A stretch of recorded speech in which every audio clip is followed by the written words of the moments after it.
ഇപ്പോൾ CPIM നേതാവ് ജനാധിപത്യ മഹിളാ അസോസിയേഷൻ നേതാവ് CS സുജാത നമുക്കൊപ്പം ചേരുകയാണ്. CS സുജാത, ഇവിടെ ബോബി ചെമ്മണ്ണൂർ എന്ന് പറയുന്ന വഷളത്തരം പറഞ്ഞുകൊണ്ടിരുന്ന ആളെ ഇപ്പോൾ പോലീസ് കസ്റ്റഡിയിലെടുത്തിരിക്കുന്നു. ഇവിടെ ബോബി ചെമ്മണ്ണൂർ ഉയർന്നു വരുന്നൊരു പ്രശ്നം, ബോബി ചെമ്മണ്ണൂർ നിരന്തരം ഇങ്ങനെ വഷളത്തരങ്ങൾ പറഞ്ഞുകൊണ്ടിരുന്ന ഒരാളാണ്. ഇവിടെ ഹണി റോസിനെതിരെ മാത്രമല്ല, നേരത്തെയും പല ചാനലുകളിലെ അവതാരകർക്ക് നേരെ പോലും ദ്വയാർത്ഥ പ്രയോഗങ്ങൾ നടത്തിയിരുന്ന ഒരാൾ.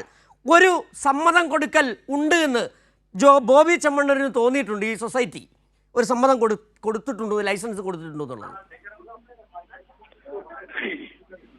ഒരു തരത്തിലും സൊസൈറ്റി അങ്ങനെ കൊടുക്കാൻ പാടില്ല. കാരണം നോക്കുകൊണ്ടോ വാക്കുകൊണ്ടോ പോലും ഒരു സ്ത്രീയെ അപമാനിക്കാൻ പാടില്ല എന്നുള്ള നിയമം നിലനിൽക്കുന്ന ഒരു രാജ്യത്ത് ഈ രൂപത്തിൽ വളരെ മോശമായി സ്ത്രീകളെ പരാമർശിക്കുന്ന തരത്തിലുള്ള സ്റ്റേറ്റ്മെന്റ് നടത്തിയേ അല്ലെങ്കിൽ അത്തരത്തിലുള്ള പ്രവർത്തനങ്ങളുമായി പോകുന്ന ആരെയും ഈ നിലയിൽ തന്നെയാണ് കൈകാര്യം ചെയ്യേണ്ടത്. ഗവൺമെന്റ് വളരെ സ്ട്രിക്റ്റ് ആയിട്ട് തന്നെ ഗവൺമെന്റ് ആ കാര്യത്തിൽ നടപടിയെടുക്കുമെന്ന് ഞങ്ങൾക്ക് നന്നായിട്ട് തന്നെ അറിയാം. കാരണം എവിടെയെല്ലാം സ്ത്രീകൾ ആക്രമിക്കപ്പെടുന്നു അല്ലെങ്കിൽ വേട്ടയാടപ്പെടുന്നു, അത്തരം ഘട്ടങ്ങളിൽ കൃത്യമായ നിലപാടെടുത്തുകൊണ്ട് തന്നെയാണ് നമ്മുടെ ഗവൺമെന്റ് മുന്നോട്ട് പോയിക്കൊണ്ടിരിക്കുന്നത്. ഇതിൽ ആരെയും എന്തും പറയാവുന്ന നിലയിലേക്ക് ഇത്തരക്കാര് അധപ്പതിക്കുന്നു. തീർച്ചയായിട്ടും എനിക്കതിന്റെ മറ്റു വിശദാംശങ്ങളിലെ വാർത്ത കണ്ടില്ല, മറ്റു വിശദാംശങ്ങളൊന്നും എനിക്കറിയില്ല.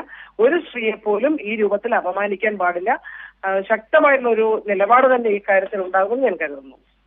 CS സുജാത, ഒരുപക്ഷെ എനിക്ക് തോന്നുന്നു ഈ കാലഘട്ടത്തിൽ നമ്മൾ പൊതു ഇടങ്ങളിൽ നൈതികതയ്ക്കും വേണ്ടി വലിയ സമരങ്ങൾ നടത്താറുണ്ട്. പക്ഷേ ഈ സൈബർ ഇടത്തിൽ വലിയ തരത്തിലുള്ള ഈ വഷളത്തരങ്ങൾ, ഇത്തരത്തിലുള്ള ലൈംഗിക ദാരിദ്ര്യത്തിൻ്റെ പ്രശ്നങ്ങളൊക്കെ വല്ലാതെ കടന്നു വരുന്നുണ്ട്.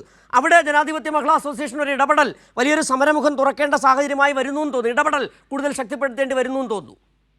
തീർച്ചയായിട്ടും ഇത്തരം ഘട്ടങ്ങളിൽ ഇപ്പൊ സോഷ്യൽ മീഡിയയിലൂടെ വളരെ മോശപ്പെട്ട രൂപത്തിലുള്ള പ്രതികരണങ്ങൾ സ്ത്രീകളുടെ നേരെ വരുമ്പോൾ കൃത്യമായി അഭിപ്രായം പറയുന്ന ഒരു സംഘടന തന്നെയാണ് ഞങ്ങളുടെ സംഘടന. ഞങ്ങളത് കൃത്യമായി തന്നെ പല രൂപത്തിലുള്ള ചർച്ചകൾ ഞങ്ങൾ അതിന്മേൽ നടത്തിയിട്ടുണ്ട്. വളരെ വിശദമായി തന്നെ തീർച്ചയായിട്ടും അത് പരിശോധിക്കപ്പെടും. നല്ലൊരു ഇതൊരു വല്ലാത്തൊരു രോഗമായി തന്നെ മാറുന്നുണ്ട്.